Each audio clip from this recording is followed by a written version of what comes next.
Janë bërë 5 vjet prej se brenda shkollës fillore Emin Duraku, nxënësit mund të marrin shërbime logopedie. Drejtoresha e shoqatës Instituti Kosovar për Logopedi, Ardita U. Karexha, thotë se logopedët janë pranuar mirë nga prindërit për fëmijët e tyre, ndryshe nga vitet e mëhershme. Instituti Kosovar për Logopedi është organizuar që është themeluar në vitin 2016 edhe që nga i vit me pauza, me aktivitetet shumëta jemi mundu me ngritë zonën për fëmijët që ka vështirësi në të folur. Misioni unë është që me tregu rëndësinë e logopedit. Tu e di që logopedia në atë kohë ka qenë diçka shumë e re, një fenomen i ri, diçka shumë e papritshme për prindërit. Tash ka ndryshu paragjykimet, ka ndryshu pikpamjet për prindërve.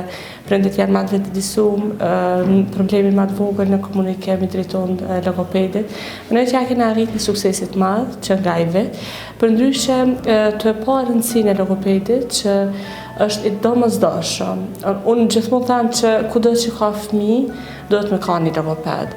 Tu e ditë teknologjia si çka po bën, tu e ditë telefonat, komunikimin. Prezenca e lartë e teknologjisë, sipas logopedëve, po ndikon në vështirësitë e fëmijëve në të shprehur.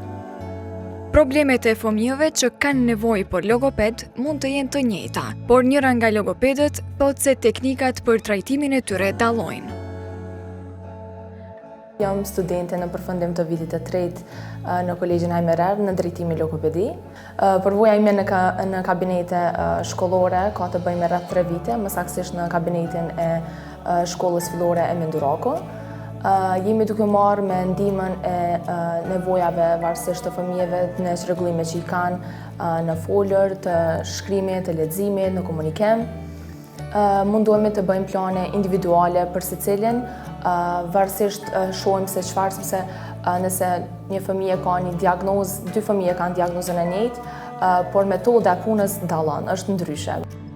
Sipas drejtorit të shkollës Emin Duraku, shërbimet logopedike merren falas në shkollë.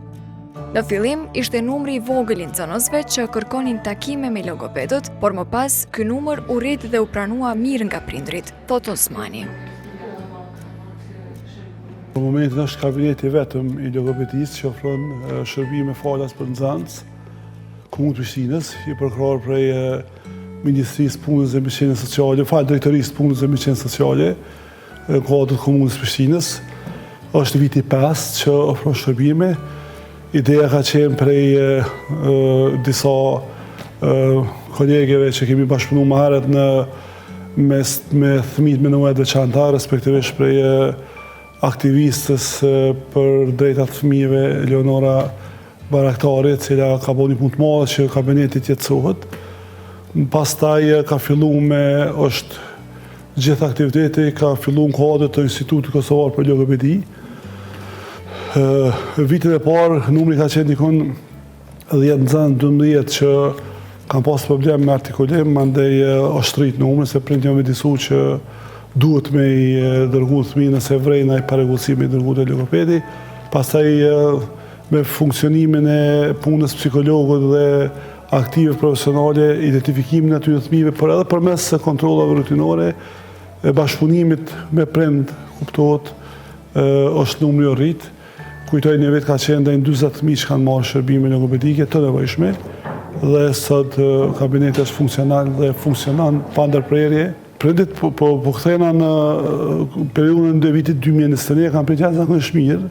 Kuptohet fillimi kanë qenë ato hezitime që me bashkëpunu, por kur është pa që është shërbimi gratis dhe kosto e një seance në ordinanca private është bajegi shtrajt, kuptohet e kanë prit me mirë kuptim, me dashamirësi, kanë përkrah, kanë shprehë dëshmime me përkrah forma ndryshme, por nuk ka pas nevojë sepse Komuna Prishtinës gjithmonë mu personalisht më ndajt pas në implementimin e këtij projekti, gjë që i falenderoj zakonisht shumë, i falenderoj edhe vajzat vullnetarë të cilat vinë dhe përfundojnë një praktikë po edhe japin shërbime falas për fëmijë, por megjithatë është e pak në 60 shkolla të Komunës Prishtinës të jetë një kabinet i formatit të tillë. Në shkollën Emin Duraku në kryeqytet, shërbimet logopedike për nxënësit mund të merren nga ora 8 e mëngjesit.